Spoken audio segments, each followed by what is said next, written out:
And welcome back, everybody. There is a new Trump tweet tonight under attack from the Hillary camp. In a message sent just hours ago, Mr. Trump is seen eating a taco bowl at his desk in Trump Tower, and he writes, "Happy Cinco de Mayo. The best taco bowls are made in Trump Tower Grill. I love Hispanics!" Exclamation point. Mrs. Clinton then responded on Twitter by suggesting Mr. Trump wants to deport all Hispanics, not just the ones here illegally. And now some are saying they have been offended. Joining me now, Katrina Pearson, national spokesperson for the Trump campaign, and Robert Zimmerman, DNC committee member and Democratic strategist. Good to see you both. Congrats on your victory. Oh, thank you. Thank you. I'll be very happy.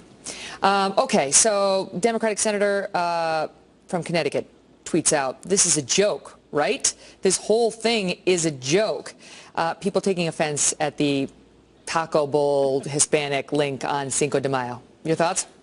People take offense to everything Mr. Trump does. It's Cinco de Mayo. He's touting the food at his grill. And I can probably give you 100 different instances where Mr. Trump says, "I love Hispanics." He says, "I love everyone" all the time. Come on, Katrina. I understand it's politically incorrect. It's like the Iranian Ayatollah having matzo ball soup and claiming he loves Jews. It's just, come on.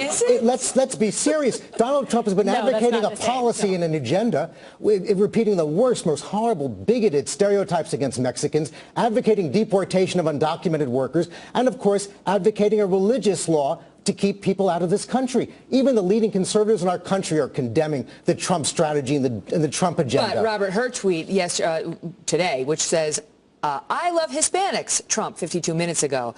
"They're going to be deported," Trump yesterday, is not exactly correct. He never said he's going to deport all Hispanics. But remember, when you're deporting undocumented people, you're also forcing their families who are here legally to go with them. But unless Donald Trump wants to break up the families. This is also the current law of the United States. Because politicians have failed miserably for decades, someone that wants to enforce the law all of a sudden is racist and bigoted? Absolutely not. Mr. Trump posted a tweet celebrating Cinco de Mayo, touting the food at his own grill, and says, "I love Hispanics." He says, "I love Muslims." And the statistics that he showed regarding some of the immigrants coming into this country, those are Department of Homeland Security statistics. They're saying they're ticked off because not all, among other reasons, not all Hispanics are Mexicans. And so, absolutely, and very frankly, his comments about Mexicans being rapists and murderers is also ugly and offensive and bigoted. Take that up with the Department of Homeland Security. There's no facts that justify that type of hate mongering. He's viewed unfavorably by Hispanics. 7 out of 10 Hispanics, says the latest Washington Post ABC News poll. There was a poll done a couple months before that showed it even higher. How does he get out from under that? I'll start with you on that, Katrina.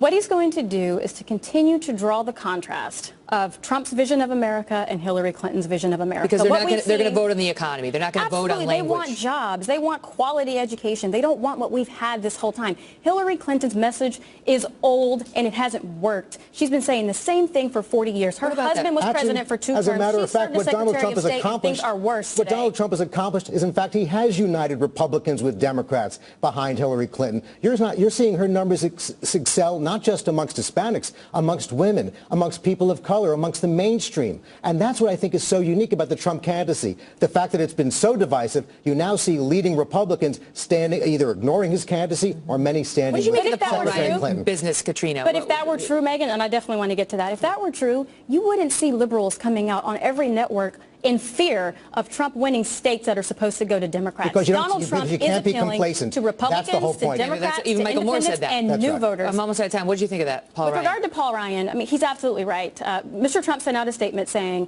"We don't want to get on board with the Paul Ryan agenda. You can't say you're anti-spending and limited government and then grow government exponentially and high-five on a $1 trillion omnibus spending bill." All right, I got to go, but I cannot let you go without asking you why underneath that taco bowl there was a picture of Marla Maples, Trump's ex-wife. In a bikini. Who is actually in People magazine. I think he just has People magazine. It was People magazine. Yeah. It sounded more interesting. Of course, the internet sleuths started to look at everything in Mr. Trump. And they were like, Marla Maples in a bathing suit. But she's in People magazine, so there you go. Great to see you both. Good to be with you. Well, we also have an eye. And welcome to Hannity. And tonight, Donald Trump campaigns for the first time now as the presumptive Republican nominee. He held a rally earlier tonight in West Virginia. Here are some of the highlights. I actually wish the primaries were not over. It's no fun this way. I want the primaries to keep going, but everybody's out. I'm the only one left. That's okay, right? Right? Who is a minor in this group? Who is a stand-up? You're all standing up anyway. I'll tell you what, folks. You're amazing people, and we're going to take care of a lot of years of horrible abuse, okay? We're going to take, and you can count on it. You can count on it, 100%. You have like 15,000 people in here, and you have thousands outside, and we're going to notify the people of West Virginia that I'm not coming because I don't have to come. I've won all your delegates. I don't even have to do anything. There's no way I don't go to West Virginia. We're going to have fun, okay? We're going to have fun, right? And here with reaction, author of the New York Times bestseller, Duplicity, former Speaker of the House, Fox News contributor, Newt Gingrich is with us. How are you, sir? I'm doing great, and I can't imagine any place in the country with a bigger gap in attitude than West Virginia, where Hillary Clinton has been heartless in her willingness to lay off workers, destroy towns, and wipe out an entire industry on behalf of, an ideological theory. I had the coal worker who confronted her on last night, so cavalierly, oh, I'm going to destroy the coal industry. I'm going to take away the jobs of the coal miners. Before I get back to policy, I want to start.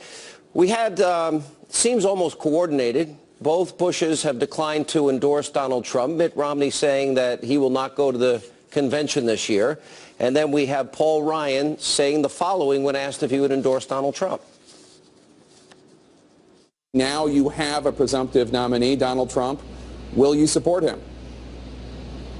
Well, to be perfectly candid with you, Jake, I'm just not ready to do that at this point. I'm not there right now. And I hope to, though, and I want to. But I think what is required is that we unify this party. And I think the bulk of the burden on unifying the party will have to come from our presumptive nominee. I don't want to underplay what he accomplished. He needs to be congratulated for an enormous accomplishment for winning not now a plurality of delegates, and he's on his way to winning a majority of delegates. But he also inherited something very special. That's very special to a lot of us. This is the party of Lincoln, of Reagan, of Jack Kemp. And we don't always nominate a Lincoln and a Reagan every 4 years. But we hope that our nominee aspires to be Lincoln and Reagan-esque, that person advances the principles of our party and appeals to a wide, vast majority of Americans. Then, of course, you have Bill Kristol. He's never Trump. George Will is calling for Republicans to defeat Trump in all 50 states. And I'm going to give you a lot of time to respond to this. And then this was National Review online. The party of Lincoln is in ruins. A minority of its primary voters have torched its founder's legacy by voting for a man who combines old-school Democratic ideology, a bizarre form of hyper-violent isolationism, fringe conspiracy theories, and serial lies with an enthusiastic flock of online racists to create perhaps the most toxic electoral coalition since George Wallace. Then to add insult to injury, multiple GOP leaders bulldozed the ashes by issuing nauseating calls for unity, foremost among them Reince Priebus, who will be on later. Reince, you should resign rather than spending one more ounce of personal energy supporting a reprehensible man. Well, I'm not ready to support Speaker Ryan anymore. I'm thinking maybe we need a new speaker. Thoughts? Well, first of all, that last section, the pseudo-intellectual right-wingers who have made a living in Washington, D.C. being brilliant, while they alienated the entire American people, are showing you by their hysteria the degree to which they're being repudiated, and they're just absolutely don't know what to do. The country has looked at their lack of achievement, their lack of effectiveness, and has said no. And they're literally almost a state of psychological hysteria that is kind of mildly amazing. In the case of the two Bushes and Romney, I was one of Romney's competitors in 12. What do you think Mitt would have said if I'd gotten up and said, I'm not going to support you? I supported George H.W. Bush, even though I was a Reagan supporter and a Kemp supporter. What do you think George H.W. Bush would have said if I'd gotten up and said, I'm not going to support you? There's something wrong here when these folks who the Republican Party has done a lot for. Let's be clear. The Bushes, the Romneys, the Republican Party has been pretty darn good to them. And they owe a little bit to the party and the people who make up that party beyond their own being above it all. In the case of Paul Ryan, he made a big mistake today, and he needs to understand this. He is the Speaker of the House. He has an obligation to unify the party. He has an obligation to reach out. Obviously, he and Donald Trump are going to have disagreements. Some of them they'll work out. Some of them they won't. That's fine. Our Constitution provides that speakers and presidents can fight. But I think he sends the wrong signal, and a signal which I think endangers the House Republicans and sure endangers the Senate Republicans. I much prefer what Mitch McConnell did, what John McCain did. They both said, okay, game's over. We have a nominee. I'm for him. And I think Paul Ryan has some obligation institutionally to be responsive to the fact that the people of the party he belongs to have chosen a nominee.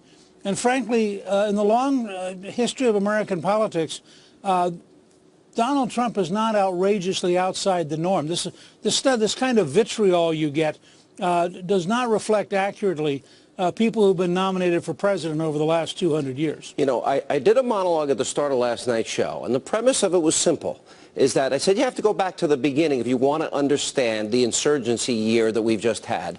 And I pointed out that it is weak Republicans, timid Republicans, feckless Republicans, visionless Republicans, Republicans that have broken every promise, that have allowed the entire radical Obama agenda to get passed, that never used the power of the purse, that never repealed aspects of Obamacare that they could, that promised in 2014 they'd stop executive amnesty, and never fulfilled that promise, that created this opening that people are fed up with them. Every exit poll, Mr. Speaker, shows in every state so far, 60% of Republicans feel betrayed by D.C. Republicans. Now, this, to me, only reinforces why people feel the way they do.